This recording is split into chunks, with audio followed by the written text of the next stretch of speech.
Pemirsa, kasus kriminal pembunuhan mewarnai pemberitaan pekan ketiga bulan Januari 2021 di Bali. Selain itu, isu seputar COVID-19 dan cuaca buruk di Pulau Dewata juga menjadi topik utama pemberitaan di harian Jawa Pos Radar Bali. Mari kita simak editorial harian Jawa Pos Radar Bali edisi Jumat 22 Januari 2021. Saat ini sudah hadir bersama kami, Redaktur Pelaksana Jawa Pos Radar Bali, Bapak Muhammad Ridwan. Selamat petang, Bapak. Selamat petang. Bagaimana kabarnya hari ini? Ya, sehat, Asia Tenggara. Iya, tentu saja. Tentu saja kita harus tetap sehat ya. Baik, headline atau judul pertama dari Jawa Pos Radar Bali edisi 22 Januari 2021, Bapak. Headline atau judulnya yaitu Kalap karena sakit hati. Ini terkait dengan tertangkapnya Lorenz Parera, terduga pembunuhan wanita warga negara Slovakia, Adriana Simeovona, yang ditemukan tewas pada 19 Januari lalu di sebuah villa di kawasan Sanur. Nah, seperti apa beritanya, Pak? Baik, Mbak Puspa, terima kasih. Hari ini kita menempatkan sebuah headline di harian Jawa Pos Radar Bali yang berjudul Kalap karena sakit hati. Jadi ini judul ini sebenarnya judul besar sebagai satu rangkaian kasus kriminalitas yang sangat tinggi di Kota Denpasar. Bahkan boleh dibilang saat ini tanda bahaya mungkin bagi Kota Denpasar angka kriminalitas. Kenapa? Yang menjadi pertanyaan besar adalah dalam 30 hari sejak akhir Desember 2020 hingga awal tahun 2021 ini Januari sudah ada 3 kasus, Mbak.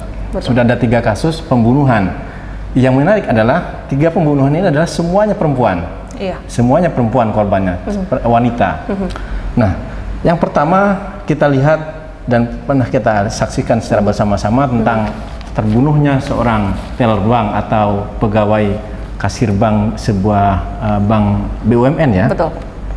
Itu Niluh Putu Widiani yang meninggal dunia atau tewas dengan bersimbah darah oleh seorang remaja, ya, oleh seorang remaja yang notabene-nya dia nggak punya pekerjaan apa-apa. Dia hanya punya motif untuk melakukan pencurian sesungguhnya. Nah, itu sudah tertangkap dan sudah mulai diproses hukumnya. Saat ini si tersangka karena anak di bawah umur, jadi mendapatkan tuntutan separuh dari orang dewasa. Itu yang pertama. Yang kedua, itu pembunuhan terhadap wanita yang punya pekerjaan boleh dibilang tanda kutip PSK, ya, PSK dalam komunikasi micet, ya, di Tukat Batanghari. Yang korbannya adalah seorang Francisca, kalau nggak salah, Dwi Francisca. Itu yang sampai hari ini belum terungkap oleh polisi. Dan yang ketiga ini adalah warga negara perempuan Slovakia, Adriana Simeonova, ya, Simeonova. Nah, ini menarik karena yang ketiga ini menjadi pekerjaan polisi sangat tepat dia bekerja. Apakah ini karena warga asing, ya kan? Atau karena apa? Ini pertanyaan kita bersama-sama. Ya? Apakah karena Bali menjaga image kepada luar negeri, kepada internasional supaya penanganan hukum itu cepat, sehingga kepada Adriana ini dalam hanya waktu 1-2 hari saja sudah terungkap dan tertangkap pacarnya, sedangkan yang sebelumnya belum tuntas pengungkapannya terhadap perempuan yang berprofesi sebagai PSK micet itu. Nah, ini menarik karena sesungguhnya di kasus yang terakhir ini ini kan pacarnya sungguhnya mantan pacar ya, mantan pacar yang sebelumnya sudah 2 kali dia diajak ke mana, Slovakia. Ya, diajak ke Slovakia. Kemudian si cowok ini adalah asal Papua, ya, asal Papua yang kemudian menetap di Bali, memutuskan menetap di Bali. Namun entah apa dalam perjalanannya si Parera ini diputus di tengah jalan oleh si Adriana. Dan berupaya untuk melakukan minta maaf sebanyak 3 kali. Namun ketika permintaan maaf yang ketiga dia tidak penuhi, maka dia punya niat untuk melakukan pembunuhan. Itu, Mbak. Iya. Apakah ini berarti bahwasannya korbannya lagi-lagi wanita, Pak? Setelah tidak sampai 30 hari saya rasa. Kalau di statistik kan berarti setiap 10 hari ada satu korban pembunuhan dan itu wanita. Ini merupakan apa ya? Seperti kesialan yang besar bagi ya kalau kita bisa bilang seperti itu bagi wanita yang ada di Bali saat ini, apalagi ini adalah kasusnya pembunuhan. Ya, seiring meningkatnya kasus COVID-19, angka kriminalitas juga tinggi, banyak orang menganggur, banyak orang tidak punya pekerjaan, mungkin bisa jadi itu penyebab. Salah satunya orang melakukan tindakan kriminalitas. Salah satunya kemudian banyak yang nekatnya sampai melakukan pembunuhan, kekerasan dan lain-lain. Bukan hanya persoalan pembunuhan, jamret, maling itu banyak sekali, Mbak, dalam ini. Ini menjadi tugas besar bagi polisi, khususnya Polresta Denpasar, karena ini tiga-tiganya terjadi di Denpasar. Terjadi Kota Denpasar. Yang pertama di Ubung, yang kedua di Tukat Batanghari, kemudian yang ketiga di Sanur. Tiga-tiganya di Kota Denpasar. Ini menjadi tugas besar bagi polisi. Apakah angka kriminalitas ini bukanlah sebuah tanda bahaya bagi masyarakat Kota Denpasar untuk lebih waspada terhadap dirinya sendiri maupun tingkat keamanan. Bagaimana sebenarnya polisi melakukan sinergi keamanan bagi masyarakatnya, karena polisi sebenarnya kan mengayom, pelindung ya, bagi masyarakat. Bagaimana kalau seandainya polisi itu tidak menjalankan fungsinya sebagai pengayom sehingga keamanan masyarakat itu benar-benar terjamin, gitu, Mbak. Lantas pertanyaan besar tentunya untuk saya pribadi juga, karena saya adalah seorang perempuan. Kami melihat bahwasannya ini adalah sirine bahaya gitu, tanda bahaya bagi perempuan-perempuan yang ada di Bali saat ini. Dan apakah ini berarti bahwa harus ada aturan baru gitu, Pak, terkait dengan mungkin jam malam terlewat dari ini ya, aturan PSBB dan lain-lain begitu. Menurut Bapak bagaimana, Pak? Ya, saat ini kan sebenarnya pemerintah sendiri, karena kebetulan ini kasus COVID-19 sedang meningkat dan pemerintah sudah melakukan pembatasan sosial, betul juga termasuk pembatasan terhadap jam operasional pertokoan dan lain-lain itu pembatasan. Bahkan saat ini sudah diperpanjang kembali. Nah, buat kita sebetulnya nggak perlu ada aturan baru. Cuman yang pertama adalah bagaimana masyarakat meningkatkan kewaspadaan, ya, yang pertama. Dan yang kedua adalah bagaimana aparat keamanan mampu menjamin keamanan terhadap masyarakatnya. Itu sebenarnya, Mbak. Apakah lewat sinergi dengan desa adat melakukan patroli setiap saat agar masyarakat itu benar-benar merasa aman. Sebab terutama kaum perempuan ya, kita melihat apakah ini kita perlu kritisi, apakah ini menjadi satu target atau istilahnya itu motif untuk melakukan memang perempuan yang dijasar ya. Apakah karena saya melihat bahwasannya kenapa potensi menyakiti perempuan itu lebih besar begitu, seakan-akan seperti itu, karena tindakan ini dalam 30 hari ada 3 kasus, Pak. Iya, dalam sebulan ya, dalam kurang lebih sebulan sudah 3 kasus walaupun beda tahun. Iya, walaupun beda tahun. Ini perlu menjadi catatan kita bersama, apakah bagaimana nanti polisi mengungkap persoalan ini. Saya pikir polisi dalam kasus ini mestinya melakukan tindakan atau tindakan yang sama terhadap penegakan hukum ini, sebab jangan sampai setiap kasus ya, Pak, jangan sampai ada disparitas terhadap perlakuan polisi terhadap korban ya. Misalnya kenapa kasus pembunuhan di Tukat Batanghari itu belum terungkap, sedangkan yang ini yang warga asing begitu cepat terungkap. Nah, jangan sampai ada opini ada perlakuan disparitas terhadap polisi, sehingga apa penyebab polisi tidak mampu mengungkap yang satu sedangkan yang satu lagi begitu cepatnya gitu. Nah, apakah yang saya bilang tadi, apakah karena ini menyangkut image internasional terhadap warga asing dan lain-lain? Nah, ini polisi semestinya tidak begitu menurut saya. Menurut saya polisi mestinya melakukan perlakuan yang sama terhadap penegakan hukum.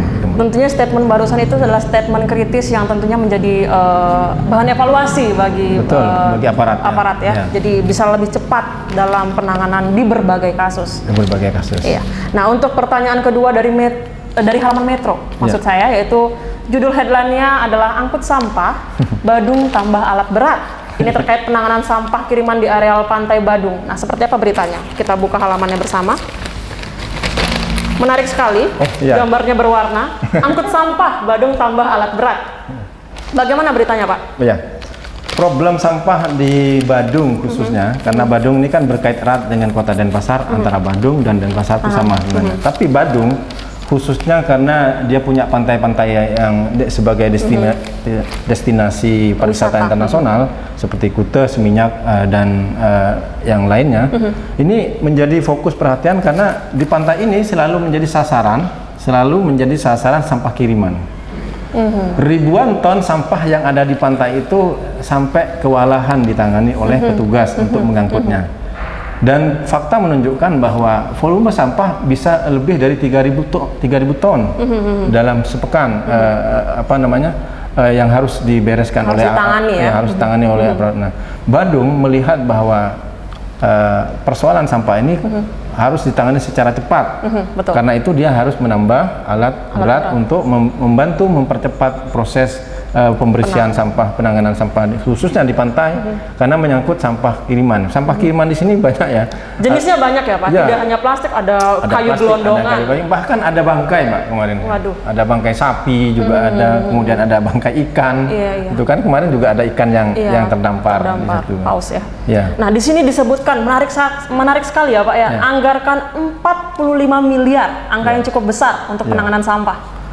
Ya, saya pikir sebesar apa sih masalah ini sampai membutuhkan 40 miliar? Politik anggaran itu kan mestinya terukur. Betul. Ya, politik anggaran itu mestinya terukur. Artinya dia harus melalui sebuah evaluasi, kemudian sebuah usulan. Apakah memang masuk akal sebuah alat berat kemudian dianggarkan sebesar 45 miliar? Kalau hanya alat berat saja rasanya tidak logis ya. Tapi kalau dengan alat-alat lainnya misalnya termasuk bagaimana membayar aparat di luar petugas kebersihan, kemudian juga mungkin alat-alat lain yang bisa mungkin ini. Ya, yang terpenting sebetulnya buat saya adalah bagaimana pemerintah Badung khususnya melakukan mitigasi, Mbak, terhadap persampahan ini.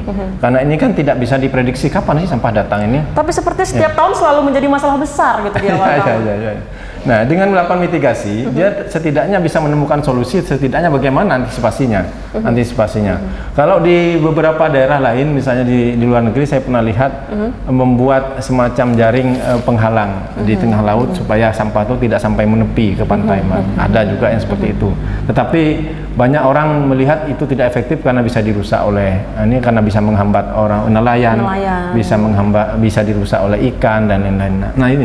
Tetapi mitigasi di sini kan punya teknologi, Mbak. Kita punya teknologi satelit dan lain-lain, itu bisa dimanfaatkan sebenarnya bekerja sama dengan BMKG misalnya seperti itu, Mbak. Tentunya diharapkan dari mungkin tahun-tahun ke depan mungkin tidak akan ada lagi yang seperti ini ya Pak ya. Kalau misalnya teknologi itu dijalankan dengan baik. Ya, makanya dan anggarannya digunakan setepat-tepatnya. Setepat-tepatnya, betul. Iya ya Pak ya. Baik, mungkin kita bisa langsung ke pertanyaan yang ketiga ya Pak. Di kabar halaman Bali Dwi Pak. Bali Dwi Pak ya. Judul utamanya yaitu ada berita apa nih, Pak? Staf Dewan dan Dinas Pertanian positif COVID. Masih terkait corona ya? Iya, ini terjadi di Tabanan. Seperti apa penanganan klaster perkantoran ini, Pak? Klaster perkantoran. Iya, betul. Baik, ini sangat menarik. Tabanan ini selalu menjadi topik pembahasan headline-nya mengenai COVID-19. Pekan lalu masalah COVID-19, hari ini pun Tabanan masih COVID-19. Ini mengindikasikan bahwa kota Tabanan, Kabupaten Tabanan adalah zona merah terhadap penularan COVID-19. Zona merah. Jika ini tidak segera ditangani dengan baik, maka bisa-bisa Tabanan itu menjadi zona hitam. Zona hitam. Itu sangat prihatin. Sangat bahaya, sangat prihatin. Nah, ini yang kasus ini dua staf, yang satu itu ada di Dewan, yang satu lagi di Dinas Pertanian, itu sama-sama COVID saat melakukan tracing terhadap 24 staf di DPRD Tabanan, dan satu dinyatakan positif setelah dilakukan tes PCR terhadap staf-stafnya. Nah, ini mengindikasikan bahwa di perkantoran pun tidak aman, Artinya bukti menunjukkan klaster perkantoran itu tetap menjadi infektor, istilahnya penular terhadap COVID-19 ini. Ini artinya apa? Artinya bahwa protokol kesehatan indikasinya belum dijalankan secara baik dan benar. Kenapa? Misalnya pembatasan social distancing, memakai masker, mencuci tangan dan lain-lain, itu belum dilakukan secara baik mungkin ya. Artinya kebebasan orang itu tidak dikontrol dengan baik. Kita melakukan interaksi. Hari ini saya negatif, besok bisa saja saya positif. Kalau saya tidak tidak safety terhadap diri saya sendiri. Ini mengindikasikan bahwa interaksi sosial itu mestinya selalu diawasi dengan ketat di Kota Tabanan ini, Mbak. Ya. Iya. Karena setiap minggu selalu saja ada berita terkait COVID, terkait Tabanan ini ya Pak ya. Ya. Lantas apakah ini berarti bahwasannya kantor itu menjadi pusatnya gitu, kalau kita bisa bilang? Karena saya lihat di masing-masing kabupaten itu sepertinya penularannya itu melalui perkantoran, karena kan kita sekarang sudah tidak sebagian ada yang WFH, sebagian ada yang masih masuk kantor begitu Pak. Sebenarnya ini kan persoalan penularan COVID yang sedang tren saat ini sesungguhnya ada dua, Mbak. Iya. Satu klaster upacara adat, upacara keluarga berarti. Ya, acara keagamaan. Yang kedua klaster keluarga, dan yang ketiga adalah klaster perkantoran. Klaster perkantoran ini sebenarnya bukan isu baru. Sebetulnya ini adalah isu lama yang kemudian menghangat kembali karena persoalan tidak dilakukan kontrol. Sebenarnya yang paling penting adalah kontrol terhadap penerapan protokol kesehatan itu, Mbak. Kontrol. Jika kita melakukan kontrol dengan baik, ya seperti misalnya sekarang dilaksanakan PPKM, pembelakuan pembatasan kegiatan masyarakat. Pada periode 2 sekarang, Mbak. Seharusnya tanggal 25 besok sudah selesai. Dan ini ternyata diperpanjang oleh pemerintah. Kembali. Kalau di Jakarta istilahnya PSBB, di sini PPKM. Nah, perpanjangan ini mengindikasikan bahwa penanganan COVID di Bali terutama itu belum bisa membaik, artinya belum bisa melandai. Fakta menunjukkan angka kasus ini di atas 200-300 per hari. Betul. Di Bali. Nah, ini menunjukkan kita harus lebih waspada, pengawasan harus lebih ketat, dan bagaimana sosialisasi terhadap masyarakat lebih efektif, itu, Mbak. Apakah ini termasuk dari imbasnya libur Natal dan Tahun Baru akhir tahun kemarin mungkin Pak?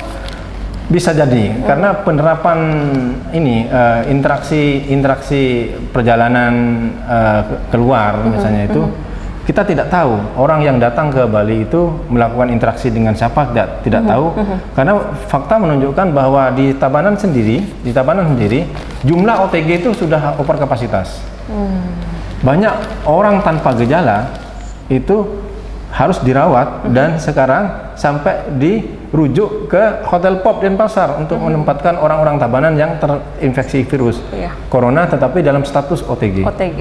Nah, ini menunjukkan bahwa potensi pertumbuhan COVID-19 terutama di Tabanan dan di Bali sangat tinggi. Sangat tinggi. Ya. Tentunya ini menjadi bahan evaluasi bagi diri kita masing-masing ya Pak ya? Iya, Tentunya menjadi evaluasi bagi diri kita masing-masing agar tetap menjaga diri dan keluarga sekitar. Betul. Nah, kita akan lanjut ke pertanyaan keempat Pak. Ini rasanya setiap minggu menjadi pertanyaan yang luar biasa. Bagian luar biasa karena selalu hangat. Karena selalu hangat. Di halaman terakhir dari Jawa Pos Radar Bali, Sportmania. Edisi Jumat 22 Januari 2021. Ya. Dari halaman ini dikatakan bahwasannya sekarang tergantung Kapolri yang anyar tentunya ya. Ini terkait dengan dihentikannya Liga 1 2020 dan akan dimulainya Liga 1 2021. Nah, bagaimana kemudian Jawa Pos Radar Bali mengemas berita ini? Ya, ini penting karena ini selalu dirindukan oleh publik sepak bola di nasional, terutama di Bali, yang dimana kalau untuk tim Liga 1 di Bali yang mewakili adalah Bali United ya. Bali United ini mewakili untuk Liga 1 nasional dan sudah meraih juara pada tahun 2019 lalu ya, sebagai juara umum Liga 1. Liga 1. Problem kemudian ketika corona terjadi, pandemi COVID-19 merajalela di kita di Indonesia, perguliran Liga 1 dihentikan di tengah jalan. Dan itu sejak bulan antara Maret April itu sudah dihentikan. Saat awal memanas ini, ya.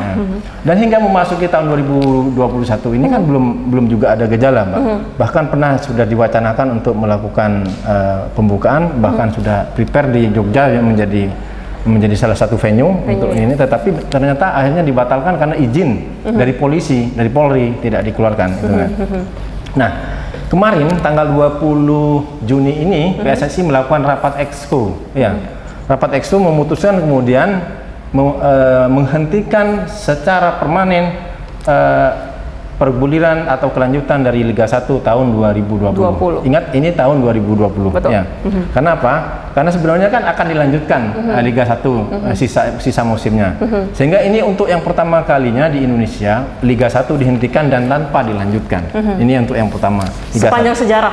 Sepanjang sejarah Liga 1 dihentikan dan tanpa ada kelanjutannya. Betul. Nah, ini sudah diputuskan, tetapi karena kita melihat situasi COVID-19 ini, maka semua pihak memaklumi agar dihentikan saja. Satu, faktor keamanan penyakit dan lain-lain, mengendalikan penyakit. Yang kedua juga faktor biaya, Mbak. Faktor biaya. Nah, jika ini tidak dikendalikan, tidak dihentikan, mungkin akan lebih tidak efektif bagi penyelenggaraan musim berikutnya. Nah, ini tahun 2021 musim juga sudah direncanakan akan dimulai kembali, kalau nggak salah perkiranya antara April atau Mei. Di sini disebutkan Mei opsi ideal Liga 1 2021 bergulir. Mei ya, ya bulan Mei, karena ini kan keputusan sangat tergantung juga terhadap izin, izin yang akan diberikan oleh polisi terhadap penyelenggaraan Liga 1 ini.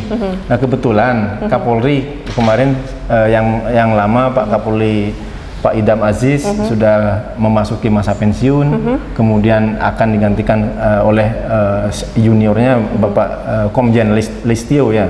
Listio. Nah, ini akan menggantikan Pak Idam Aziz sebagai Kapolri. Publik sepak bola nasional berharap perizinan di bawah kepemimpinan Pak Listio nantinya akan lebih luas. Lebih luas. Sehingga Liga 1 di tahun 2021 bisa berjalan. Bisa berjalan, dan harapan publik nasional terhadap penyelenggaraan Liga 1 benar-benar terwujud.